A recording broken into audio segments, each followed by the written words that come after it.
ఇది పెట్టుకో. తాత సూర్రావు, అరే సూర్రావు, ఏంటి పడకట్లేవు? అరే సూర్రావు, ఏంట్రా పిలుస్తుంటే పడకట్లేవు? పని చేసుకుంటానన్నా కదా, మీకేం తెలిసేవారు మా పనుగోళ్ళ కష్టాలు. 5 ఇటుకలు వేసాను, ఇంకా పని కావట్లేదు. మీరు తెల్లనే నా పని నేను చేసుకుంటాను. అరే ఇల్లు అంటే పనిలేదు కదా రా, జీతం ఏమన్నా ఊరికే ఇస్తామా? 6 నెలల నుంచి వీరికి పని చేసి పెట్టుంటే జీతం వెళ్తే కానీ ఇంకా పని చేసి పెట్టాలంటావు. అరే నా దగ్గర డబ్బులుంటే బ్యాంక్ లో ఉన్నట్టే వడ్డీతో సహా ఇచ్చేస్తా. సరే అయ్య గారు. అరే నిన్ను చూస్తుంటే నువ్వు పని చేసినట్లేదు, పండుకున్నట్టున్నది. లేదా చెమటలు లేవురా, పండుకొని పండుకొని ఫుల్ గాడిసినట్టున్నది. లేదా చెమటలు. సరే, అరే నేను ఊర్లోకి వెళ్ళి పంచాయతీకి వెళ్ళొస్తా.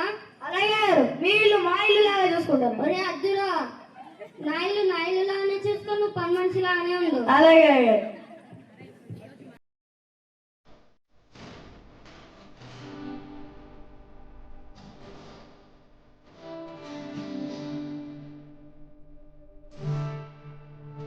అరే సూర్రావు, అరే సూర్రావు, ఏంట్రా మళ్ళీ పిలుస్తుంటే పనిచేయలేవు? పని చేసుకుంటున్నారా గారు? అరే ఇట్లా రా, నాకు తెలియక అడుగుతున్నాను. నేను ఊర్లో నుంచి అలా వచ్చేటప్పుడు అందరు ఇంటిపైన టార్లు లైట్లు పెట్టుకున్నాను. ఎందుకురా? అదే గారు, ఆయన పుట్టాడా గారు ఏసయ్య. ఎవర్రా అతను? మన ఊరేనా? మన ఊరేంటే గొప్పోడు. ఏంటిరా ఈ ఊర్లో నాకంటే గొప్పోడా? 150 ఎకరాల కొబ్బరి తోట ఉన్నాయి, 130 ఎకరాల మామిడి తోట ఉన్నాయి, 200 ఎకరాల చేను ఉన్నాయి.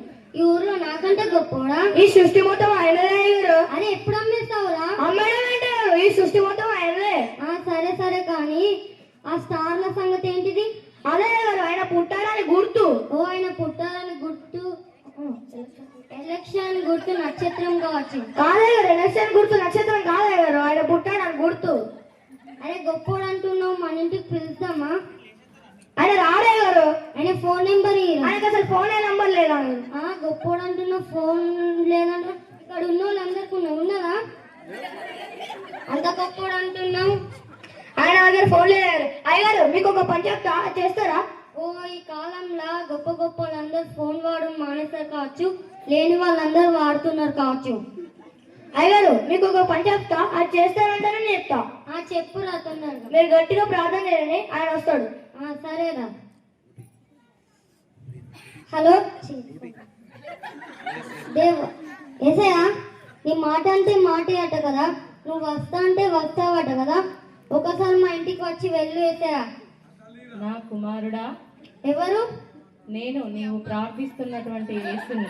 ఏసయ్యా మా ఇంటికి రారా. నేను నీ ఇంట బస చేసేదను. సరే ఏసయ్యా, నువ్వు అక్కనే ఉండు. అరే సూర్రావు, చేయరా, ఏసయ్య వస్తా అన్నాడు. అలాగే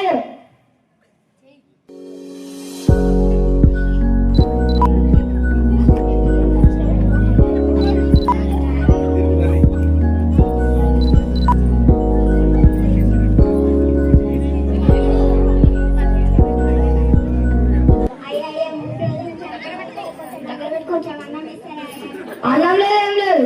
అయ్యారు, అయ్యా మా అయ్యగారు ఎంగుల చేతి కూడా కాకి అన్నం పెట్టాడు. అదే అన్నం లేదేం లేదు. వెళ్ళు.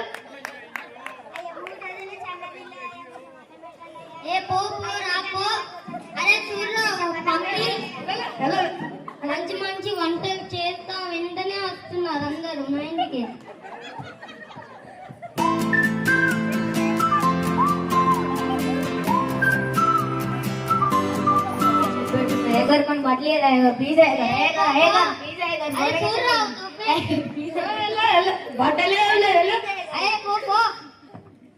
అరే సూర్రావు, ఇదే నీకు last and final warning. Gate card ఉండిపో. అలాగే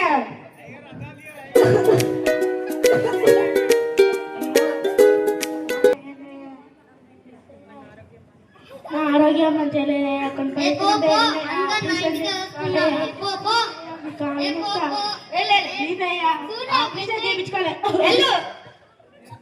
ఏంట్రా సూర్రావు, ఎన్నిసార్లు చెప్పాలి గేట్ కార్డు ఉండమని? ఎందుకు రానిస్తున్నా?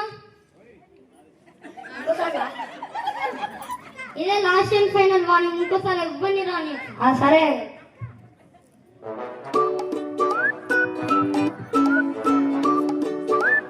వేసే వస్తాను కదా ఇంకా రాలే. మళ్ళీ ఒకసారి మీరు ప్రార్థన చేయడం. సరేరా.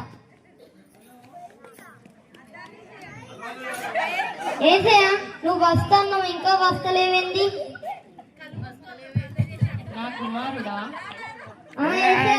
వస్తాను. నేను నీ యొద్దకు 3 సార్లు నీ ఇంటికి వచ్చాను. ఒకసారి బీదవానిగా వచ్చాను, త్రోసివేశావు. బట్టలు లేనివానిగా వచ్చాను, ఒక్క బట్ట కూడా ఇవ్వలేదు. నేను రోగముతో వచ్చాను, నీవు పట్టించుకోలేదు. యేసుక్రీస్తును కలిగి ఉండడం అంటే లేని వారికి ఇవ్వడం, వ్యాధితో ఉన్నవారిని పరామర్శించడం, నిన్ను వలె నీ పొరుగు వారిని ప్రేమించడం. క్రిస్మస్ అంటే పండగ చేసుకోవడం కాదు గాని లేని వారికి ఇవ్వాలి, అనాథలను చేరదీయాలి. అదే నిజమైన క్రిస్మస్. అయ్యో ఏసయ్యా నేను తప్పు చేశాను, నన్ను క్షమించు.